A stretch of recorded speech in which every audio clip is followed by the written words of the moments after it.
I'm home! Anong regalo mo? Nandito po tayo ngayon at may susugurin po ako. Ang 32 taong gulang na vlogger na si Shara ang babae sa video. Laking gulat ni Shara nang habang nakaupo at nagpapahinga, bigla siyang nakaramdam ng panginginig at pamamanhid sa kanyang kaliwang kamay. Una po, naramdaman ko na namanhid yung braso ko. Tapos, tinatry ko iangat. Sabi ko, hala, hindi ko maiangat. Tapos parang umaakyat siya dito, nanginginig na ako na ganun. Hindi raw nila ito pinansin noong una. Pero inobserbahan daw ni Shara ang kanyang pakiramdam. Babalik na sana sa panonood si Shara nang ang pamamanhid, naramdaman na naman niya sa kanyang panga. Alam mo yun, una makakampante ka na. Tapos after a few minutes, kakabahan ka na naman kasi ayan na naman, manginginig na naman yung ulo ko. Tapos hindi ko na naman maaangat, parang namamanhid. Dito na dali-daling tumayo ang mister ni Shara na si Vladimir.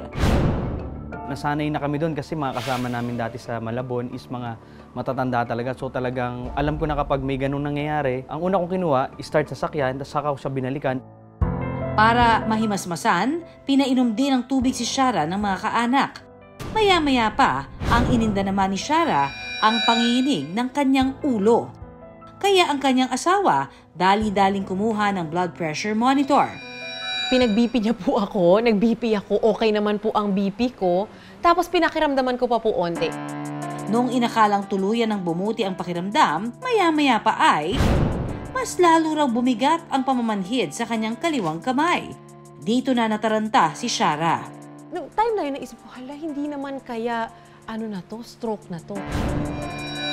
Napag-alaman ko po na ang stroke pag hindi mo na maramdaman yung kalahati ng katawan mo, the left side, maaari nga nasa-stroke ka na. Minasahe ni Vladimir ang braso ni Shara. Pinagalaw ang mukha.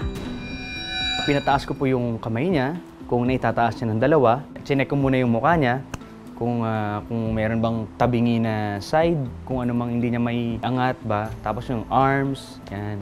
Kasi ginawa ko nga po yun sa tiyuhin ko nung na-stroke kasi yung tiyuhin ko po. No?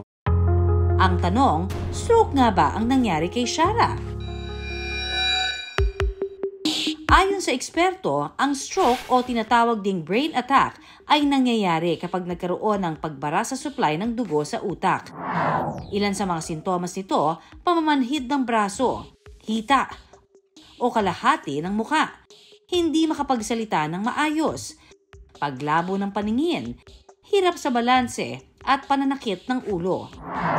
Pero ayon kay J. Lord Abrigado, isang emergency medical expert ng Philippine Red Cross, hindi lahat ng nakararanas nito ay dahil sa stroke. Fast test ay ginagamit for stroke.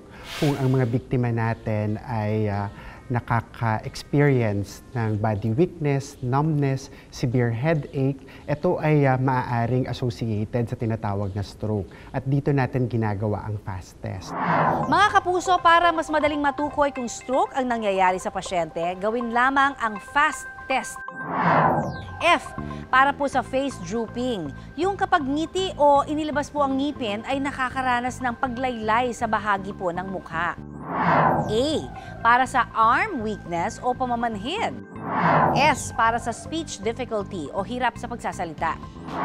At T, kung nakaranas po ng mga sintomas na ito, oras na para dalhin ang pasyente sa ospital. Ang letter F or face. So titignan natin ang kanyang muka. Titignan natin kung pantay yung kanyang muka.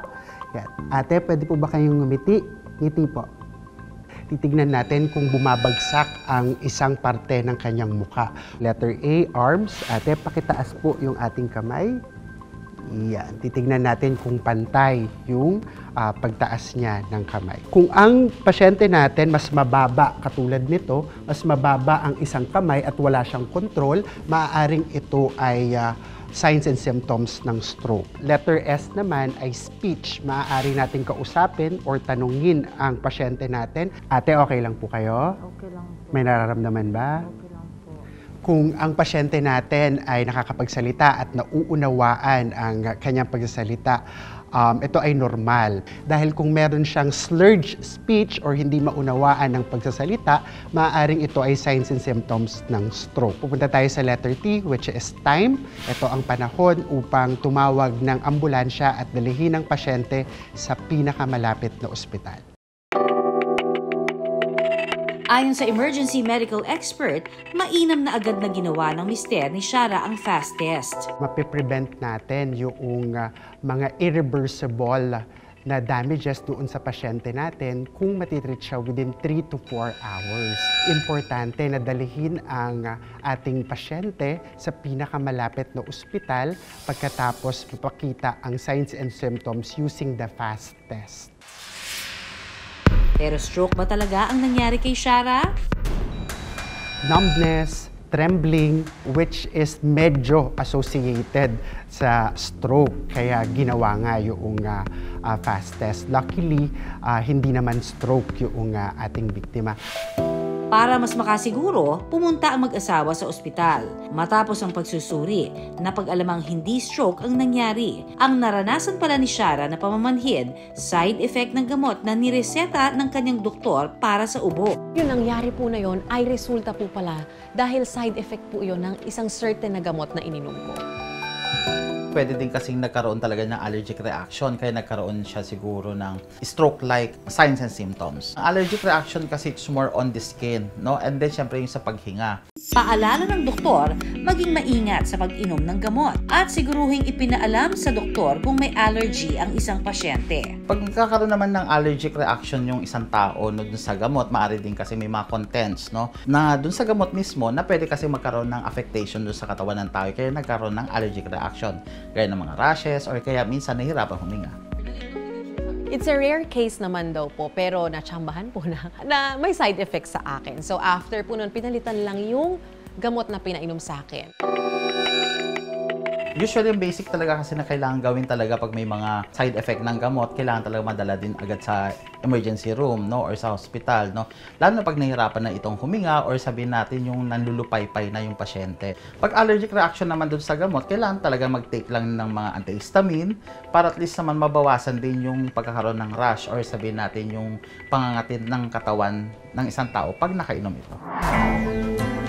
Maging maagap mga kapuso. Dapat alisto at maalam sa katawan.